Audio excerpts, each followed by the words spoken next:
వృశ్చిక రాశి ప్రేక్షకులకు స్వాగతం. 2026 జనవరి మాసంలో వృశ్చిక రాశి వాళ్ళ ఫలితాలు ఎలా ఉన్నాయో తెలుసుకుంటూ వెళ్దాం. ముఖ్యంగా ఈ ఒక మాసంలో గ్రహ సంచారం తెలుసుకుందాం. శని మీనరాశిలో సంచారం, గురువు గారు వక్రించి మిథునంలో సంచారం చేస్తున్నారు, రాహు కుంభంలో సంచారం, కేతు సింహ రాశిలో సంచారం, సూర్యుడు జనవరి 14వ తేదీ ధనుసు రాశి నుంచి మకరంలోకి ప్రవేశిస్తారు. ఇక కుజుడు కూడా జనవరి 16వ తేదీ ధనుసు రాశి నుంచి మకరంలోకి ప్రవేశిస్తారు. బుధుడు కూడా జనవరి 17వ తేదీ ఆయన కూడా ధనుసు రాశి నుంచి మకరంలోకి ప్రవేశిస్తారు. ఇక శుక్రుడు కూడా జనవరి 13వ తేదీనే ఆయన కూడా ధనుసు రాశి నుంచి మకరంలోకి ప్రవేశిస్తారు. ఈ గ్రహ సంచారం వలన వృశ్చిక రాశి వాళ్ళకి ముఖ్యంగా జనవరి 1వ తేదీ నుంచి జనవరి 15వ తేదీ వరకు, అంటే సంక్రాంతి వరకు ఒకలాగా ఫలితాలు, సంక్రాంతి తర్వాత ఆ ఫలితాలలో చాలా మార్పులు రాబోతున్నాయి. ముఖ్యంగా ఈ ద్వితీయ స్థానంలో ఏదైతే కుజ సూర్యుల ఒక సంచారం ఉందో ఇది ముఖ్యంగా కౌటుంబిక విషయాలలో చాలా ఒడిదొడుకులు, కుటుంబంలో ఏదైనా అవగడ లాంటివి జరగడము, ఏదో నోటి దూల వలన అంటే ర్యాష్గా మాట్లాడడము, కౌటుంబిక విషయాలలో అంటే కుటుంబ వ్యక్తులతో అథవా వాళ్ళ గురించి ఏదైనా ర్యాష్గా మాట్లాడి అక్కడ గొడవలు లాంటిది, అనవసరమైన ఖర్చులు ఎక్కువగా ఉంటాయండి. ఖర్చులు పెరిగిపోతూ ఉంటాయి. తర్వాత వేళ్లకు సరిగ్గా భోజనం చేయాలని అనిపించినా అక్కడ చేయలేకపోవడము, ఆరోగ్య విషయాల్లో గ్యాస్ట్రిక్ విషయాలలో ఎక్కువగా డిస్టర్బెన్సెస్ లాగా ఫీల్ అవడం లాంటిది. ఇక్కడ ముఖ్యంగా ఈ ద్వితీయ స్థానంలో ఉంటున్న కుజుడు పంచమ స్థానంలో ఉంటున్న శనిని చూడడము, శని కూడా ఈ ద్వితీయ స్థానాన్ని చూడడం అనేది ముఖ్యంగా మెంటలీ టెన్షన్ ఎక్కువగా అవడము, తర్వాత ఒక ఇరిటేషన్ పెరిగిపోవడము, అలానే ఈ బిజినెస్ వ్యాపార క్షేత్రంలో ఎవరైతే ఉంటున్నారో వాళ్లకు ఎక్కువగా ఖర్చులు పెరిగిపోవడము, బిజినెస్ లో ఆ ఒక ఆర్థిక ఒక రాబడి అనేది తగ్గడం లాంటిది, అలానే ఏదైనా చెడు వార్తలు వినడం లాంటిది, అలానే నోటికి సంబంధించినది, పంటికి సంబంధించినది, అలానే దేహంలో ఎక్కడైనా చిన్నపాటి గాయాలు అవడం లాంటిది, ఇలాంటివి ఎక్కువగా సంక్రాంతి వరకు ఈ వృశ్చిక రాశి వాళ్ళు చూడబోతున్నారు. ఈ ద్వితీయ స్థానంలో ఉంటున్న ఈ శుక్ర బుధులు గోచార రీత్యా మంచి ఫలితాలు ఇచ్చినప్పటికీ ఆర్థికంగా ₹1 వచ్చినా ₹2 ఖర్చులు ఎక్కువగా ఉంటాయి. అంటే రూపాయికి రూపాయి ఎక్కువగా ఖర్చులు పెరిగిపోతూ ఉంటాయి. అలానే వేళ్లకు సరిగ్గా మంచి భోజనాలు చేయాలనిపించినప్పటికీ కూడా అక్కడ శని వీక్షణ కూడా ఉంటుంది కాబట్టి, ఈ కుజుడు కూడా ఉంటున్నాడు కాబట్టి, సూర్యుడు కూడా ఉంటున్నాడు కాబట్టి, ఈ నోటికి సంబంధించిన ఎక్స్ట్రా ఫీట్ వలన, లేదా టీత్ పంటికి సంబంధించినది, లేదా గ్యాస్ట్రిక్ వలన సరిగ్గా భోజనాలు చేయలేకపోవడం అనేది కనిపిస్తూ ఉంటుంది. అలానే వ్యాపారంలో ఉంటున్న వాళ్ళకి కూడా ఒడదొడుకులు, ఇబ్బందులు ఎక్కువగా ఉంటాయి. ఈ వృత్తి విషయాల్లో ఎవరైతే అంటే జాబ్ లో స్ట్రెస్ పెరిగిపోతూ ఉంటుందండి. జాబ్ లో అనవసరమైన స్ట్రెస్, జాబ్ నుంచి బయటకి వచ్చేద్దాం అనేంత మానసిక సంఘర్షణకి గురి అవడం లాంటిది జరుగుతూ ఉంటుంది. అయితే ఈ జనవరి 14, 15వ తేదీ తర్వాత ఏదైతే తృతీయానికి మారుతారో, కుజుడు తృతీయ స్థానంలోకి వెళ్తాడు, అలానే సూర్యుడు కూడా తృతీయ స్థానంలోకి వెళ్తారు, బుధుడు కూడా వెళ్తారు, శుక్రుడు కూడా వెళ్తారు. ఇక్కడ ముఖ్యంగా రైటింగ్ ఎవరైతే రాయడం అనేది అంటే టీచర్స్ కావచ్చు, ప్రొఫెసర్స్ కావచ్చు, అలానే ఈ ఆర్టిస్ట్స్ కావచ్చు, అలానే సినిమా డైరెక్టర్స్ కావచ్చు, వాళ్ళు రాస్తూ ఉంటారు.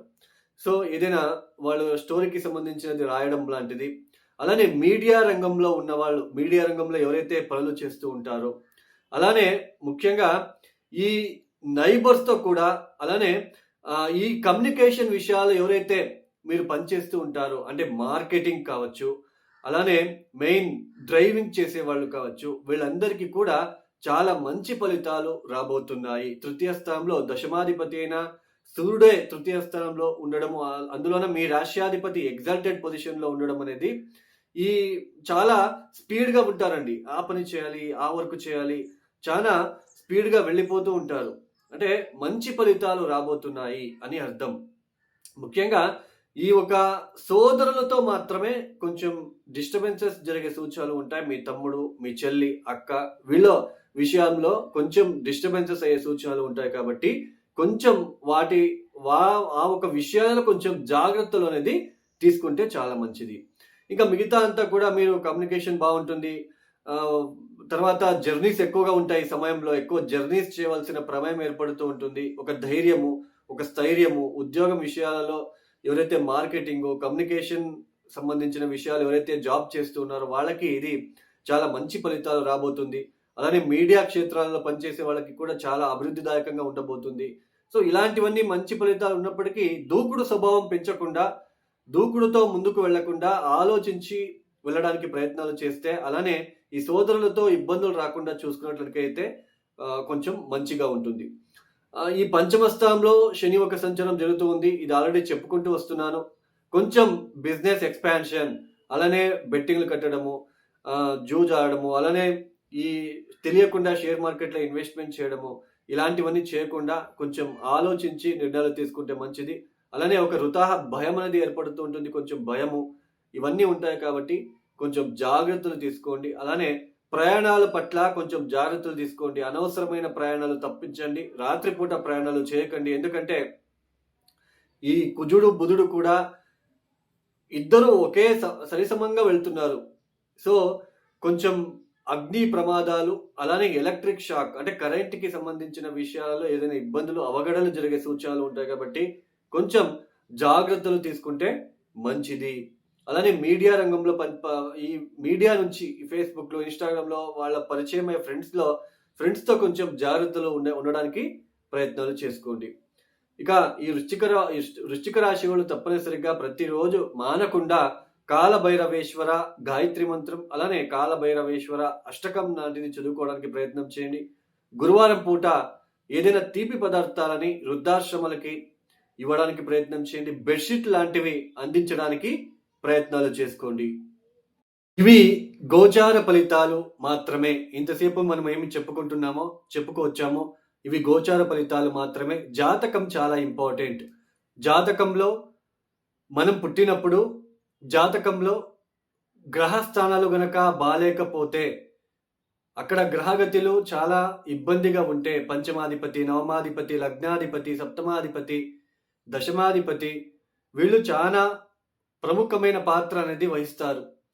వీళ్ళు గనక బలహీనంగా ఉండి అష్టకవర్గ బిందువులు గనక వాళ్ళు దశమ స్థానంలోకి లేదా పంచమ స్థానంలోన ఎక్కువ అష్టకవర్గ బిందువులు లేకుండా ఒక 20-25 పాయింట్స్ కనుక ఇచ్చి ఉంటే వాళ్ళకి చాలా ఇబ్బందులు ఉంటాయండి. వాళ్ళ జీవిత కాలంలో కొంచెం ఇబ్బందులు పడుతూనే వెళ్ళాలి. మెయిన్ దశమ స్థానం, ఉద్యోగ విషయాల్లో ఇబ్బందులు పడుతున్నారు ఒక వ్యక్తి అంటే దశమ స్థానం బలహీనంగా ఉంటుంది అని అర్థం. వాళ్ళ జాతకరీత్యా దశమాధిపతి ఎవరు, ఆ దశమాధిపతి ఎక్కడున్నాడు, D10 చార్ట్లో దశమాధిపతి ఎక్కడున్నాడు, సో మళ్ళీ D10 చార్ట్లో ఏ లగ్నం ఏర్పడింది, ఇవన్నీ చాలా ప్రముఖమైన పాత్ర అనేది వహిస్తుంది. అలానే మనం పెళ్ళిళ్ళు చేసుకుంటున్నాం, అసలు జాతకాలు మ్యాచ్ చేసుకోకుండా చేసుకుంటున్నాం. చాలా మంది ఏమైపోయింది అంటే పేరు బలాలు మాత్రమే చూస్తున్నారు. అందులోన పేరు చేంజ్ చేయడం అనేది కూడా చేస్తున్నారు. ఇవన్నీ చేస్తే పేరు చేంజ్ చేయగానే అవి సరిపోతుందా? మీరే తలరాతని మార్చగలమా? మీరే ఆలోచించండి. సో జాతకరీత్యా ఉన్న ఇద్దరికి ఉన్న అక్కడ దోషాలు ఏమున్నాయి, సప్తమాధిపతి ఎలా ఉన్నాడు, బిఫోర్ మ్యారేజ్ ఏ పరిహారాలు చేసుకుంటే కొంచెం రిలీఫ్గా ఉంటుంది, అది ఆలోచించాలి. పేరు బలాలు మాత్రమే చూస్తున్నారు. జాతకాలు ఎవరు సరిగ్గా చూడట్లేదు, జాతకాల గురించి పట్టించుకోవట్లేదు. అలానే పేరు చేంజ్ చేయగానే మనకంతా ఓకే అయిపోతుంది. పేరు చేంజ్ చేయగానే దాన్ని కూడా పద్ధతిగా చేయాలి, పేరు చేంజ్ అనేది కూడా. సో దీన్ని గుర్తించుకోండి. సో జాతకం చాలా ఇంపార్టెంట్. సప్తమాధిపతి, మనము వివాహం కళత్రకారకుడు ఎవరు, ధారాకారకుడు ఎవరయ్యారు, లగ్నాధిపతి ఎలా ఉన్నారు, ఇవన్నీ చూసుకొని మనము ముందడుగు వేస్తే చాలా మంచిది. అలానే ఈ 2026వ సంవత్సరంలో జనవరి, ఫిబ్రవరి, మార్చ్ ఈ 3-4 మాసాలు, ఏప్రిల్ వరకు కూడా ఎక్కువ వాహన అపఘాతాలు అయ్యే సూచనలు, కెమికల్కి సంబంధించిన కెమికల్ ఫ్యాక్టరీలలో ఏదైనా ఎక్స్ప్లోజన్ జరిగే సూచనలు కూడా ఉండబోతుంది. అగ్ని దురంతాలు ఎక్కువ అవుతాయి. ఎందుకంటే కుజ బుధులు ఇద్దరు కూడా నియరెస్ట్గా సంచారం చేస్తూ ఉన్నారు, క్లోజ్ డిగ్రీలో సంచారం చేస్తున్నారు. కాబట్టి కొంచెం అగ్ని ప్రమాదాలు, కరెంటుకి సంబంధించిన, పవర్కి సంబంధించిన విషయం, ఎలక్ట్రిక్ పవర్కి సంబంధించిన విషయాల్లో పనిచేసే వాళ్ళు, డ్రైవర్ వృత్తిలో ఉన్నవాళ్ళు చాలా జాగ్రత్తగా మీరు ఉండడానికి ప్రయత్నాలు చేసుకోండి. లేదంటే వాహన ప్రమాదాలు ఇలాగే ఎక్కువ అయ్యే సూచనలు, అగ్ని ప్రమాదాలు ఎక్కువగా ఉంటాయి 2026 ఏప్రిల్ వరకు కూడా. కొంచెం జాగ్రత్తలు తీసుకుంటే మంచిది. వాళ్ళ వాళ్ళ జాతకరీత్యా చూసుకొని ప్రతిరోజు మృత్యుంజయ మంత్రాలని పఠించుకుంటూ ప్రతిరోజు కూడా నిత్యం కూడా దేవతా ఆరాధన చేస్తూ కొంచెం భయంతో రోడ్డు పైన ఎక్కడానికి ప్రయత్నం చేయండి. అలానే రాత్రిపూట ప్రయాణాన్ని తప్పించండి. ఎవరైతే ఈ వీడియోని చూస్తున్నారో లైక్ చేయండి, షేర్ చేయండి, సబ్స్క్రైబ్ చేసుకోండి. అలానే ఎవరికైనా ఆస్ట్రాలజీ కన్సల్టేషన్ కావాలనుకుంటే డిస్ప్లే అవుతున్న నంబర్కి నేరుగా కాల్ చేయండి. సర్వే జనం సుఖినో భవంతు. ధన్యవాదములు. జై శ్రీరామ్.